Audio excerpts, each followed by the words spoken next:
Hey there guys, what is going on? Welcome back to another best class setups in Cold War video. Today we are taking a look at one of my favorite weapon classes in this game. The shotguns of course are secondaries in this game, so they're not as powerful as we have seen previously, but they are still really fun weapons to use, especially as sort of running around with a decent primary, and then if you walk into close quarters areas, you can pull out your shotgun and do some massive work here. Of course, we are talking about the Gallo SA12 here today, but just before we do get into our best class setup for this particular weapon, make sure you do hit that subscribe button with those notifications turned on. It really does help me out. I do massively appreciate it. And plus, we did just hit 3,500 subscribers, which is of course very, very cool. We are definitely on our way towards 4,000. I don't think we'll hit it by the end of the year, like was my goal, but we've done pretty well, I think. We've done pretty well to get that close. So let's just jump straight into our best Gallo SA12 class setup here.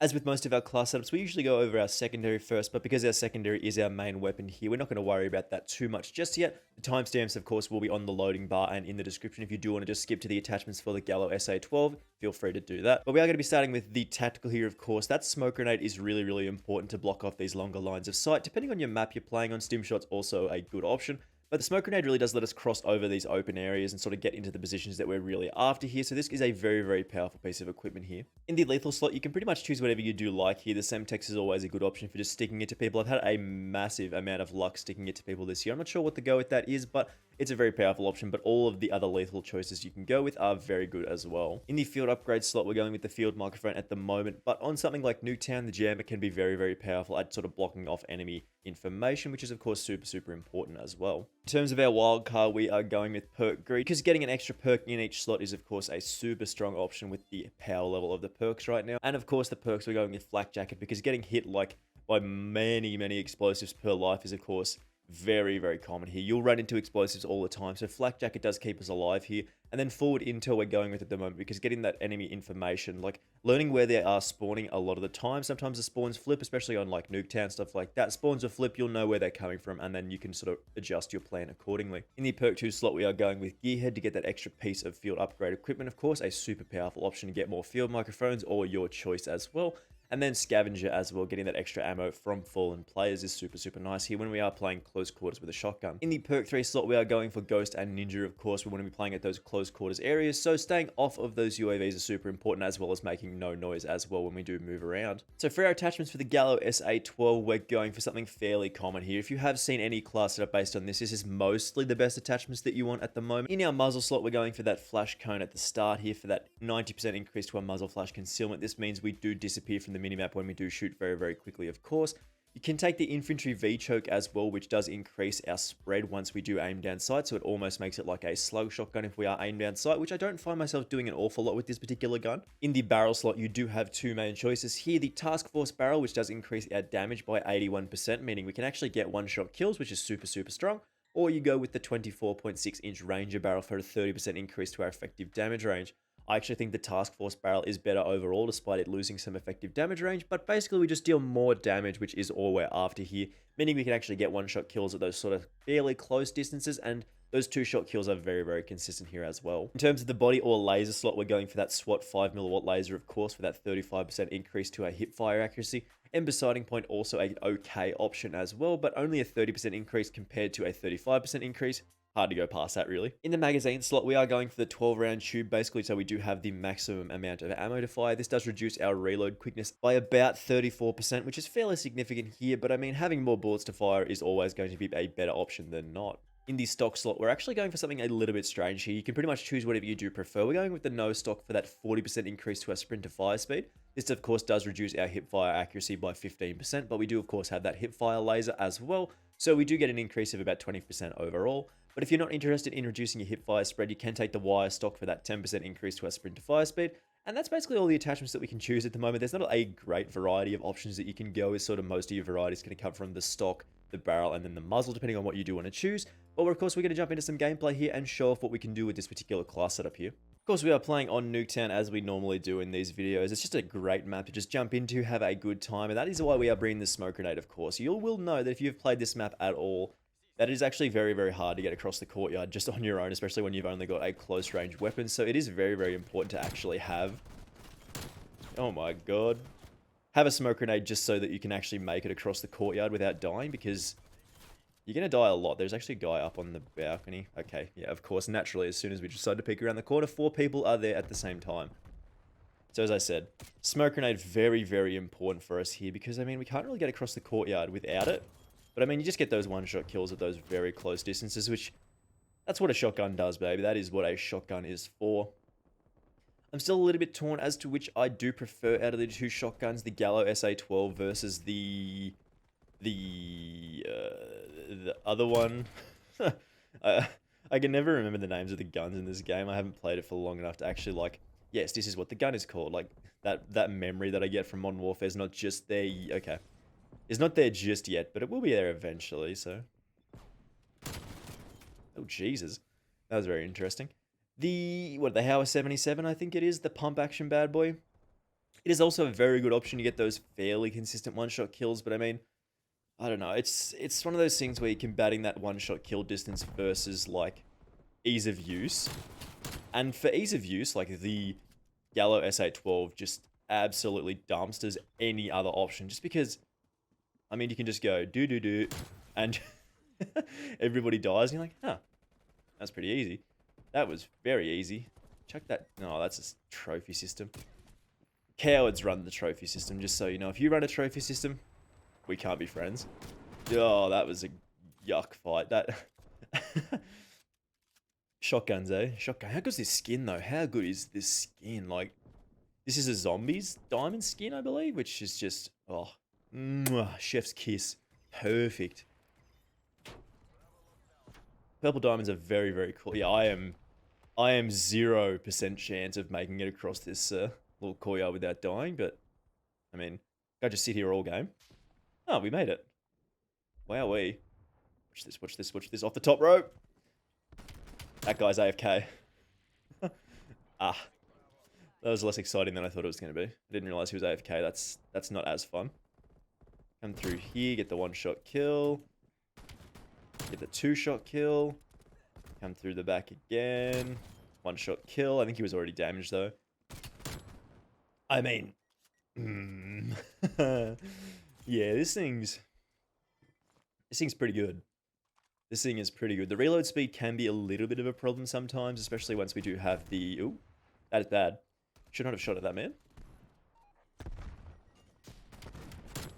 Once we do have the larger barrel option equipped, I mean... Oh, seriously? Well, alright then.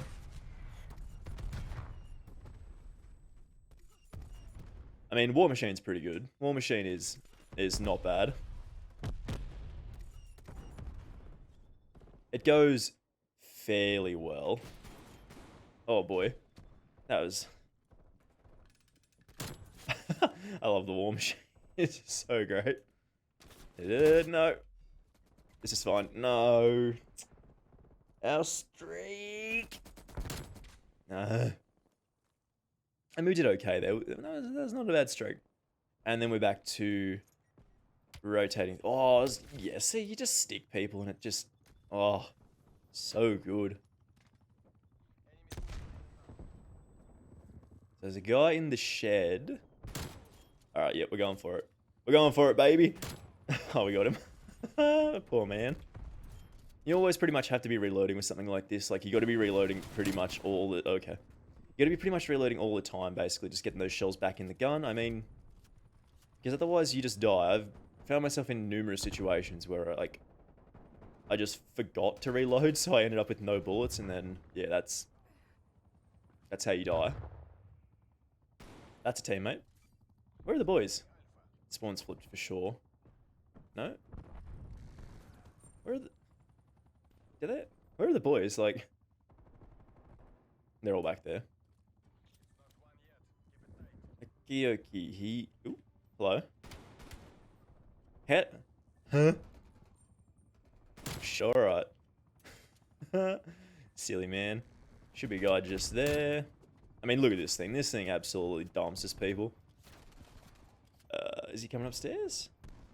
No? We're good? Oh, boy. Being on fire is not good. Wow, what a half. What a half. 28 and 4 is not a bad half there, I think.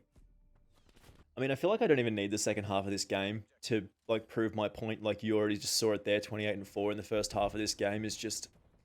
Yeah, that's not bad. So, this is where it gets tricky. Again, I have to get across the courtyard. So, we chuck the smoke grenade over there. I do actually not want them to cap, so that's how we block that off. Come across here. I'm very sure I'm going to get killed here. No? Okay, we're fine. This is fine. This is fine. This is... It was not fine. So all we have to do is control this here. Just control the inner workings of this house and we pretty much win. Oh boy. When two Gallo SA12s come together like that, it is literally just... And just whoever clicks first wins. So we smoke grenade this, we should be able to capture B. Very, very easily. Because the smoke grenade is just such a powerful option. I mean, just blocking off these longer lines of sight is just ridiculous. It's gonna be... Oh boy, that was bad timing. That's another one of those things with the timing in this game. I mean, does that happen to anybody else? Like, you'll be walking forward in a fairly normal area, and then suddenly there'll be three boys. Like, half the enemy team will just be in your face, and you're like, why me? Why me? There's like so much map that we could be playing it, and then 4 of the people on the enemy team are in my face, just like right now.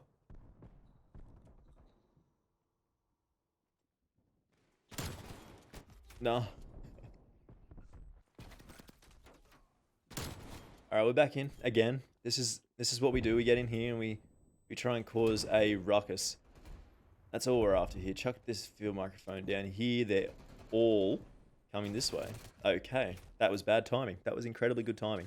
Wonderful play.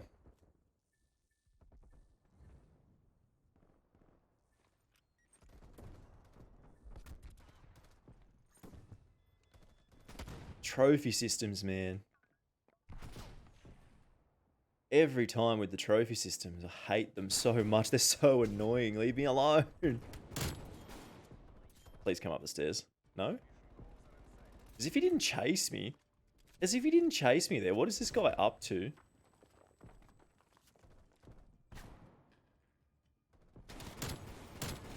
Oh boy. Oh boy.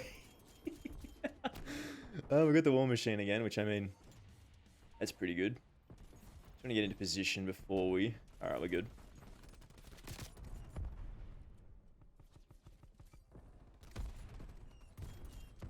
God, I hate spawn protection in this game. I just want to be able to war machine people who haven't moved yet.